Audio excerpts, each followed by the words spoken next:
Bismillahirrahmanirrahim. Assalamualaikum warahmatullahi wabarakatuh. Serta selamat sore Bapak Ibu sekalian. Selamat menjalankan ibadah puasa Ramadan yang menjalankannya. Bapak Ibu sekalian, kemarin Menteri BUMN Erick Thohir mengadakan seminar lewat online yang ditemani dengan Rektor UI, dengan moderator Suryo Pratomo dari Metro TV. Jadi di dalam seminar tersebut Menteri Erick Thohir mengatakan bahwa untuk tahun ini Kementerian BUMN berhasil meng-cut operasional PLN sebesar 38 triliun rupiah. Nah, ini menurut saya perlu diketahui oleh Bapak Ibu semua. Mengapa kemudian ada kata-kata seperti itu? Karena saat ini Kementerian BUMN sudah memberhentikan operasional pembangkitnya PLN yang memakan kos itu untuk Jawa Bali saja 15.000 megawatt untuk tahun ini. Itu semuanya PLTU yang memakan anggaran. Jadi karena PLTU itu dipinggirkan, tidak operasi, maka kemudian dia mengatakan bahwa berhasil mengefisienkan atau berhasil men-cut anggaran PLN sebesar 38 triliun untuk tahun 2020. Nah, jadi anggaran pembangkit yang di-cut ini, yang kemudian Jawa Bali ini sudah mengikuti mekanisme pasar bebas kelistrikan, sudah multi buyer multi seller atau MBMS, maka kos yang 38 triliun tersebut akan dibebankan langsung kepada masyarakat. Jadi oke lah statement beliau itu mengatakan negara, dalam ini Kementerian BUMN berhasil efisiensi 38 triliun dari PLN, tetapi sebenarnya itu bukan efisiensi dari keseluruhan. Oke lah dari segi negara atau pemerintah berhasil mengefisienkan itu, tetapi itu sebenarnya pemindahan beban, yaitu beban yang tadinya menjadi tanggung jawab pemerintah. Karena sudah mekanisme pasar bebas, maka Jawa Bali sudah tidak mengoperasikan PLN lagi. PLN hanya jaga tower saja yang pasif itu. Maka kemudian kos yang 38 triliun ini dipindahkan menjadi beban konsumen, menjadi beban masyarakat. Makanya jangan heran kalau beberapa waktu yang lalu itu ada beberapa konsumen yang komplain karena terjadinya lonjakan beban listrik, beban biaya listrik yang luar biasa seperti itu. Dan itu belum merata, masih ada beberapa yang melonjak dan ada beberapa yang masih normal dan sebagainya. Tetapi yang minus nggak ada, semuanya minimal normal lah. Itu karena apa? Karena mekanisme pasar bebas ini baru dilaksanakan pada 2020 ini. Jadi mereka pembangkit PLTU yang asing dan asing itu, dan juga retail yang kemudian sudah dioperasikan oleh oknum mantan Direktur Utama PLN beserta seorang pengusaha besar Taipan di Republik ini, itu belum membuat, atau saya rasa masih dalam proses, mereka membuat sebuah kartel, sebuah persekongkolan untuk mengoperasikan listrik Jawa Bali ini. Jadi masih proses, sehingga masih katakanlah terpencar, tersendiri, eksporadis begitu, ada yang naik, ada yang enggak, karena belum terjadinya suatu kartel yang solid. Tapi nanti suatu saat apabila sudah terjadi kartel yang solid, maka sepenuhnya akan didikte oleh kartel tersebut. Betul-betul PLN sudah tidak ada artinya lagi. Sekarang pun sebenarnya PLN sudah tidak memiliki otoritas lagi atas kelistrikan di Jawa Bali ini.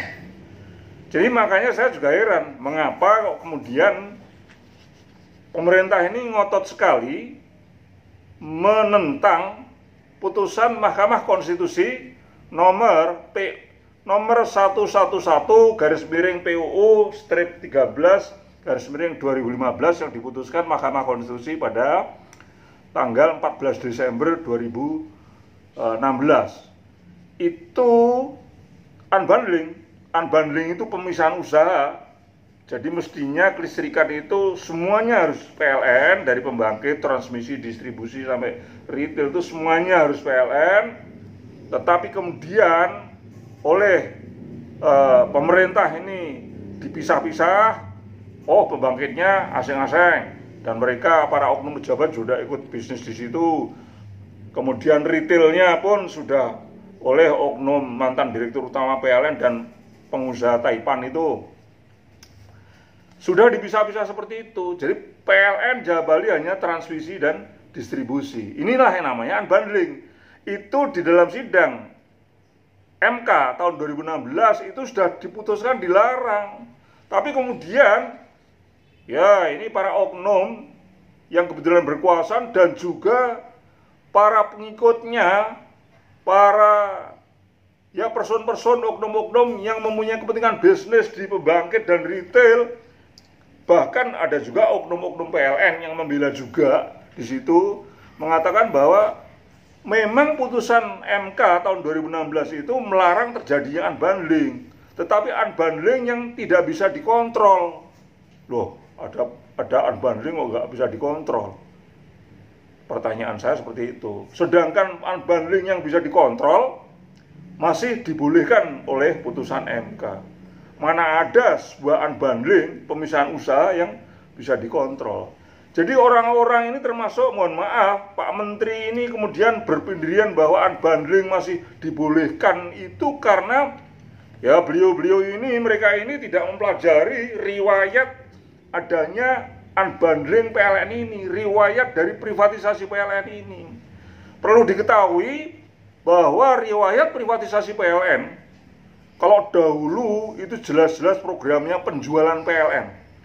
Jadi pada tahun 97 ada letter of intent yang ditandatangani Presiden Soeharto saat itu pada tanggal 31 Oktober 1997. Letter of intent ditandatangan yang intinya diantaranya PLN harus diswastakan. Itu ada di sana, di letter of intent itu. Kemudian dijabarkan oleh IMF, World Bank, dan EDB itu menjadi dalam konsep yang namanya The Power Sector Restructuring Program atau PSRP yang kemudian dijiplak oleh oleh ESDM, Departemen ESDM saat itu menjadi the white paper kebijakan restrukturisasi sektor ketenagalistrikan.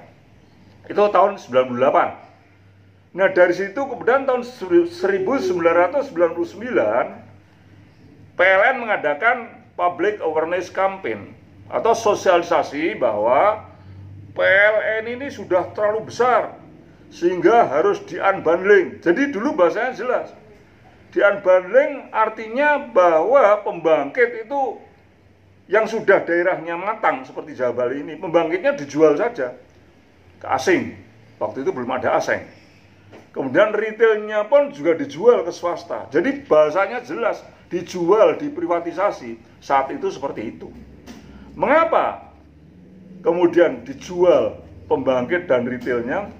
Karena untuk daerah yang sudah bisa dikompetisikan, daerah yang sudah mapan seperti Jawa Bali ini, dikatakan mapan karena Jawa Bali ini sudah banyak hotel, banyak pabrik-pabrik besar, tempat wisatanya banyak R3 yang tempat orang-orang kaya, sehingga sudah dianggap mapan, pacer, sehingga diterapkan kompetisi. Jadi targetnya unbundling ini adalah untuk kompetisi. Makanya Laksamana Soekardi pun sebagai Menteri BUMN pada sidang tahun 2004 di Mahkamah Konstitusi mengatakan bahwa untuk daerah kompetisi itu PLN hanya diperkenankan bermain di transmisi dan distribusi karena pembangkit dan retailnya sudah dijual. Itu jelas-jelas dikatakan oleh Menteri BUMN Laksamana Soekardi itu seperti itu. Itulah tujuan kan unbundling adalah untuk kompetisi. Nah, kalau kompetisi ya memang adu kuat, siapa yang kuat dia yang menang. Nggak ada kompetisi yang kemudian diatur oleh siapapun. Nggak ada kemudian ada SK pemerintah, SK direktur utama, wah yang pembangkit sana untuk si A, untuk pembangkit si B, untuk si B dan seterusnya. Nggak bisa. Jadi betul-betul sudah pure bisnis, pure kompetisi, pure pertandingan menurut kekuatan. Jadi kalau kita sudah mengatakan kompetisi, misalnya kompetisi sepak bola misalnya, Mana mungkin kemudian antara Persija dan Persebaya itu diatur dengan sebuah SK Menpora misalnya. Oh, Persija dan Persebaya kita tetapkan aja sesuai SK nomor sekian, skornya 2-1. Nggak bisa. Ya sudah, terserah di lapangan nanti yang bermain bagus, yang kuat siapa. Skornya tergantung keterampilan mereka itu. Yang ditetapkan oleh pemerintah itu hanya aturan-aturan schedule pertandingannya, kapan. Kemudian apalagi yang termasuk wewenang wasit, bagaimana handsball, bagaimana offside, bagaimana outside dan sebagainya. Itulah yang diatur. Tetapi untuk kompetisinya sendiri itu tergantung dari keterampilan atau kekuatan masing-masing tim. Begitu juga di sini pembangkit yang efisien, yang murah, taruh seperti itu, kemudian dia yang akan memenangkan MBMS di situ. Jadi di luar kewenangan pemerintah. Itulah. Nah, pertanyaannya sekarang, loh, kalau begitu masalah rencana multi buyer multi seller atau rencana mekanisme pasar bebas untuk diterapkan di sebuah daerah yang sudah matang, memang sudah dari dulu toh. Memang tahun katakanlah sekian sudah ada rencana-rencana seperti itu, karena letter of intent-nya aja kan tahun 97 itu. Jadi memang ya saya buka aja bahwa di setiap rezim itu memang selalu ditumpangi oleh penumpang gelap, yaitu para oknum pejabat yang memang ingin berburu di kebun binatang, ingin mencari keuntungan secara pribadi di bisnis kelistrikan di Jawa Bali ini. Seperti itu. Makanya dari dulu selalu ada katakanlah penumpang gelap, oknum pejabat yang seperti itu. Kalau kemudian mereka itu katakanlah masuk di bisnisnya PLN itu dalam rangka membuat gardu induk, dalam rangka menjadi kontraktornya turbin, dalam rangka menjadi kontraktornya pembangkit, pembuatan pembangkit, it's okay, gak masalah. Tetapi dalam hal ini para oknum pejabat itu masuk ke bisnis PLN itu dalam arti core bisnisnya. Artinya urusan stromnya itu yang menjadi operasional core bisnis dari PLN. Itu yang mereka ingin menggantikan PLN, dan saat ini PLN Jawa Bali disuruh minggir. Pembangkitnya ditendang keluar sistem 15.000 megawatt itu, dan hanya PLTA aja yang untuk kebutuhan peak load, itu yang memang masuk difungsikan, tapi nggak sampai, hanya sekitar 2000 mega aja, itu mungkin nggak sampai seperti itu. Jadi inilah sebenarnya ini kalau kita telusuri, mengapa kemudian para oknum itu tergiur bisnis di kelistrikan stromnya, ya ini sebenarnya tidak beda dengan korupsi masa kini, tidak berbeda. Korupsi zaman lama itu ada istilahnya Kesko, PLN, Telkom, dan sebagainya dijadikan sapi perah oleh para petinggi, oknum petinggi. Kesko. Yang kedua, BUMN kemudian dijadikan korupsi dengan modus penjualan aset negara seperti tahun 2003, Indosat dijual. PLN pun dengan program PAC waktu itu, ya, dengan konsep awal dari Power Sector Structuring Program ini, PLN itu dijual-jual, bukan kemudian mendatangkan investor dari luar, membangun pembangkit sendiri, kemudian dinamakan IPP, Independent Power Producer, tidak. Tapi Suralaya jual, Python jual, Berarti jual, Tambak Loro jual, dan dijualnya kepada ya asing yang punya uang banyak kan, dan keterampilan teknik yang mumpuni seperti itu. Kemudian retail ke swasta nasional, itu konsepnya katakanlah Power Sector Structuring Program pada awal-awal itu. Makanya dijadikanlah oleh rezim oknum saat itu orang-orang yang tadinya Kesko berubah menjadi penjualan aset negara. Tetapi penjualan aset negara untuk PLN ini kemudian kita recokin di tahun 2003 itu dengan maju ke MK. Jadi sekali lagi, untuk PLN ya, program seperti ini, acara-acara penjarahan seperti ini sudah dari dulu. Cuman saat itu kami dari para pekerja yang memiliki idealisme itu selalu menentang, sehingga selalu gagal terus. Tahun 2003 mau ada penjualan aset negara, kita ajukan di Mahkamah Konstitusi program-program itunya, privatisasi PLN-nya. Kemudian digagalkanlah undang-undang kelistrikan yang mendukung liberalisasi listrik ini, penjualan aset negara. Tetapi kemudian pada tahun 2008 ada program dari pemerintah, 2008 nih, yang judulnya regionalisasi, intinya juga sama. Ada penumpang gelapnya di situ. Kemudian kita demo dengan 10.000 massa waktu itu dan berhasil masuk istana. Ya, kemudian gagal lagi. Tetapi kemudian diterbitkan Undang-Undang Nomor 30 tahun 2009 sebagai landasan hukum untuk penjarahan listrik Jawa Bali atau privatisasi atau liberalisasi listrik. Ada Undang-Undang Nomor 30 tahun 2009. Tetapi kemudian itu pun kami gugat lagi, kita masukkan ke MK, dan dari teman-teman Serikat Pekerja PLN yang masih aktif pada tanggal 14 Desember tahun 2016 berhasil menggagalkan undang-undang ini. Artinya yang liberal, yang unbundling seperti itu digagalkan oleh MK. Lah kok malah kemudian tanggal ada Perpres nomor 44 tahun 2016 di mana isinya ya memang dicampur aduk dengan yang lain-lain dengan judul perusahaan terbuka tertutup yang bisa dijual dan tidak dan sebagainya. Di situ PLN hanya menjadi lampiran saja, tetapi tegas di sana poin-poinnya itu bahwa pembangkit PLN, transmisi PLN dan distribusi PLN bisa dijual ke asing atau divestasi bahasa kerennya, yaitu antara 95 sampai 100%. Kemudian disusul dengan Perpres nomor 32 tahun 2020. Jadi masih panas ini, baru Februari kemarin. Perpres nomor 32 tahun 2020. Yang intinya bahwa barang milik negara atau BMN dan BUMN itu bisa dikuasai asing dan asing. Nah, ini kan luar biasa, undang-undangnya sudah dibatalkan kok kemudian yang di bawahnya ada Perpres seperti itu. Artinya bahwa kami menilai pemerintah ini kemudian melanggar konstitusi secara membabi buta.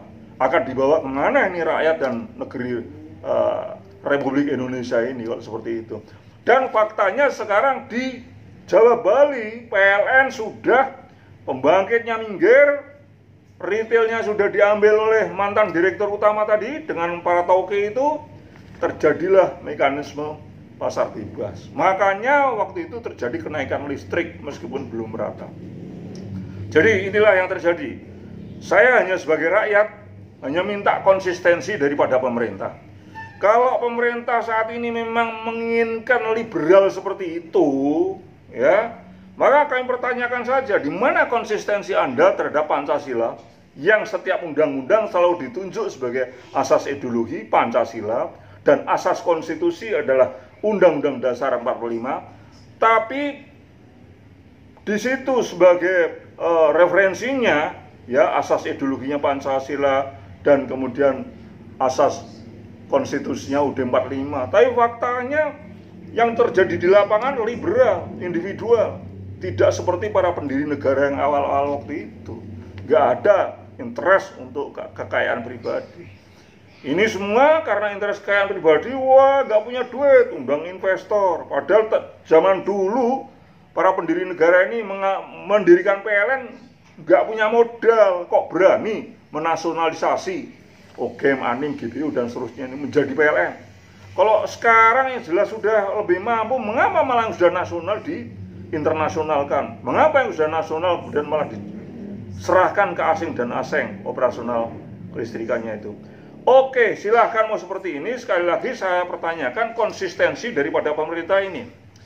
Kalau memang mau seperti itu, ya ngapain masih teriak-teriak Pancasila, saya NKRI, harga mati, nggak perlu itu teriak-teriak seperti itu.